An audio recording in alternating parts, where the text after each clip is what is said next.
Hidup abadi. Ya, inilah harapan yang udah dimimpiin banyak orang sejak zaman dulu kala. Walaupun kedengarannya nggak mungkin, ternyata hidup abadi nggak cuma ada di imajinasi kita aja. Karena nyatanya ada seorang perempuan yang walaupun udah meninggal, sel tubuhnya masih hidup dan tumbuh membelah sampai sekarang. Sel apakah itu?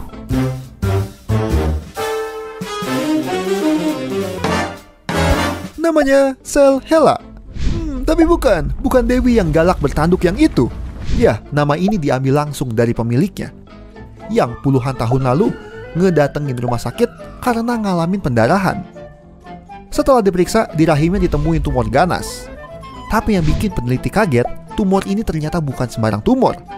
Nggak kayak sel-sel tumor lain yang mati pas diambil sebagai sampel, sel ini malah terus-terusan membelah. Kenapa bisa kayak gitu?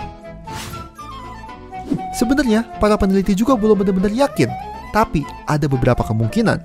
Misalnya, yang berhubungan sama satu virus yang jadi penyebab dibalik tumor yang diderita oleh tante tadi. Virus inilah yang dicurigai ngebikin sel Hela bermutasi, ngebelah dirinya terus, dan nggak mati-mati. Bahkan, ketika ditumbuhin di luar tubuhnya. Tapi justru karena sifatnya, ini sel Hela jadi berjasa buat ilmu pengetahuan dan nolong jutaan orang. Kenapa bisa kayak gitu? Simpelnya banget, sel Hela bikin para peneliti bisa ngegunain sel manusia asli di lab. Sebelumnya, mereka ngegunain sel hewan yang hasil dari penelitiannya nggak bakal seakurat kalau pakai sel manusia. Sejak saat itu, sel Hela dipakai buat pembuatan vaksin polio, dibawa jalan-jalan keluar angkasa buat tahu efek radiasi pada sel, sampai dipakai buat penelitian virus yang sempet ngebikin kita harus di rumah aja. Saking bergunanya dan dipakai di mana-mana, kalau semua sel Hela yang pernah hidup ditumpuk jadi satu, beratnya bakal lebih berat dari 12 juta gajah.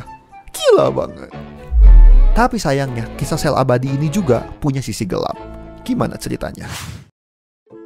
Jadi, sampai akhir hayatnya, ternyata Tante Henrietta nggak tahu kalau sel tumor dari tubuhnya diambil buat diteliti.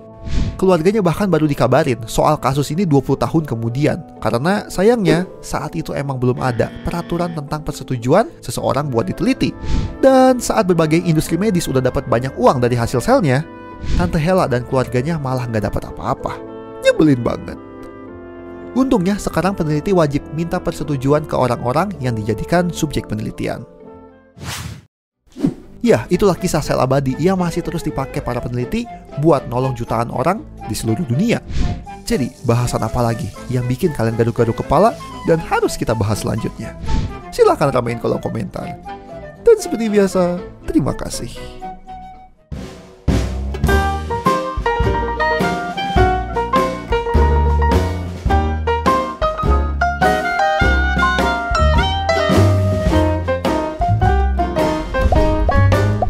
Udah nonton Kok Bisa?